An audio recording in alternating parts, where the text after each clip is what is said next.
যে জনাব মঞ্জুরুল আহসান মুন্সি উনি একজন ইচ্ছাকৃত ঋণ খেলাপি অর্থাৎ উইলফুল লোন ডিফল্টার। উনি 2004 এবং 5 সালে 3টি ব্যাংক এবং আর্থিক প্রতিষ্ঠান থেকে লোন নিয়েছেন। সেই লোন উনি কখনোই পরিশোধ করেননি।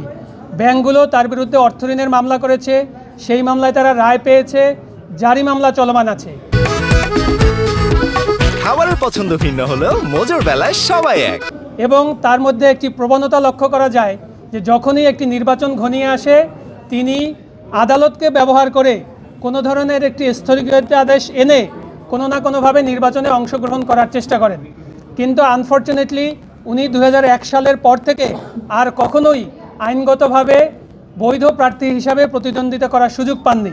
আপনাদের নিশ্চয়ই মনে আছে 2008 সালের নির্বাচনেও তিনি অযোগ্য ছিলেন, 2014 সালে তিনি নির্বাচন করেননি, 2018 সালেও উনি নির্বাচনের আগে এই সিআইবি তার যে ঋণ খেলাপির অবস্থান সেটির উপরে আদালত থেকে স্থগিতাদেশ নিয়ে নির্বাচন করার চেষ্টা করেছিলেন, যেটি পরবর্তীতে আবার ব্যাংকের আবেদনের ফলে সেই আদেশটি বাতিল হয়ে যায় এবং নির্বাচন কমিশন তার মনোনয়ন অবৈধ ঘোষণা করে। এবং আপনাদের নিশ্চয়ই মনে আছে 2008 সালে ওনার আসনে ওনার পুত্র জনাব রিজভিউল আহসান কিন্তু নির্বাচন করার জন্য স্বতন্ত্র প্রার্থী হিসেবে বৈধ ঘোষিত হয়েছিলেন।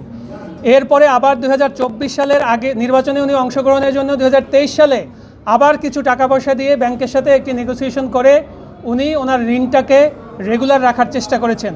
অর্থাৎ উনি ইচ্ছাকৃতভাবে জনগণের যে টাকা, আপনার যে টাকা, আমার যে টাকা, সাধারণ জনগণের যে টাকা, সেই টাকা উনি মেরে দিয়ে উনি নির্বাচনে অংশগ্রহণ করার টাইমেই শুধুমাত্র আদালতকে ব্যবহার করে কোনো না কোনোভাবে এই বৈতরণীটা পার হওয়ার চেষ্টা করেছেন। এবার যেটা হয়েছে, আমরা হাসনাত আবদুল্লাহর পক্ষে ওনার বিরুদ্ধে যখন আপিল দায়ের করেছি, আপিলে আমরা উল্লেখ করেছি যে উনি মহামান্য হাইকোর্ট বিভাগ থেকে একটি স্থগিতাদেশ নিয়েছিলেন, কিন্তু প্রিমিয়ার ব্যাংকের আবেদনের প্রেক্ষিতে এবং আইডিএলসি ফাইন্যান্স লিমিটেডের আবেদনের প্রেক্ষিতে মহামান্য আপিল বিভাগের চেম্বার জাজ হাইকোর্ট বিভাগের সেই আদেশটিকে আবার স্থগিত করে দিয়েছেন। অর্থাৎ ওনার যে লোন ডিফল্টিং স্ট্যাটাস সেটি বহাল থাকতেছে। এরপরে ওনারা আবার ব্যাংকের সাথে কোনো না কোনোভাবে ম্যানেজ করে আবার তারা এই চেম্বার জজের আদেশকে ভ্যাকেট করার জন্য একটি দরখাস্ত দিয়েছিলেন, সেটিও মহামান্য চেম্বার জজ সেটি রিজেক্ট করে দিয়েছেন এবং তার স্টেটা কন্টিনিউ করার জন্য নির্দেশনা দিয়েছেন। ঠিক এরপরেই ওনাদের যে অরিজিনাল মামলা ছিল সেই মামলাটি ওনারা নিজেরা প্রত্যাহার করে নিয়েছেন।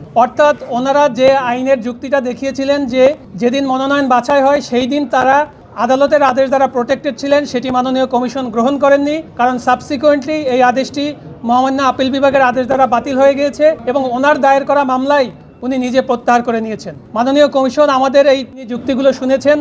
এছাড়াও আমরা আরও একটি পয়েন্ট আমরা দেখিয়েছিলাম যে উনি হলফনামায় ইচ্ছাকৃতভাবে তিনি যে এমএএম পাওয়ার লিমিটেডের ম্যানেজিং ডিরেক্টর এবং ওই 3টা লোনের এগেনস্টেই তিনি তার পার্সোনাল গ্যারান্টি এক্সিকিউট করেছিলেন, এই তথ্যগুলো এবং ব্যাংকের পাওনাগুলোর বিষয়ে অথবা আদালতের আদেশ স্থগিত থাকার বিষয়ে হলফনামায় তিনি ইচ্ছাকৃতভাবে মিথ্যা তথ্য দিয়ে সেখানে উল্লেখ করেছেন কোনো ধরনের দেনা পাওনা ব্যাংক ঋণ ওনার বা ওনার প্রতিষ্ঠানের নাই।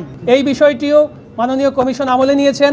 এই দুইটি বিষয় বিবেচনা করে মাননীয় কমিশন জনাব হাসনাত আবদুল্লাহর দায়েরকৃত আপিলটি মঞ্জুর করেছেন এবং জনাব মঞ্জুরুল আহসান মুন্সির মনোনয়ন বৈধ বলে ঘোষণা যেটি করেছিলেন রিটার্নিং অফিসার বিগত 2/1/2026 তারিখে, সেই আদেশটিকে বাতিল করে দিয়েছেন।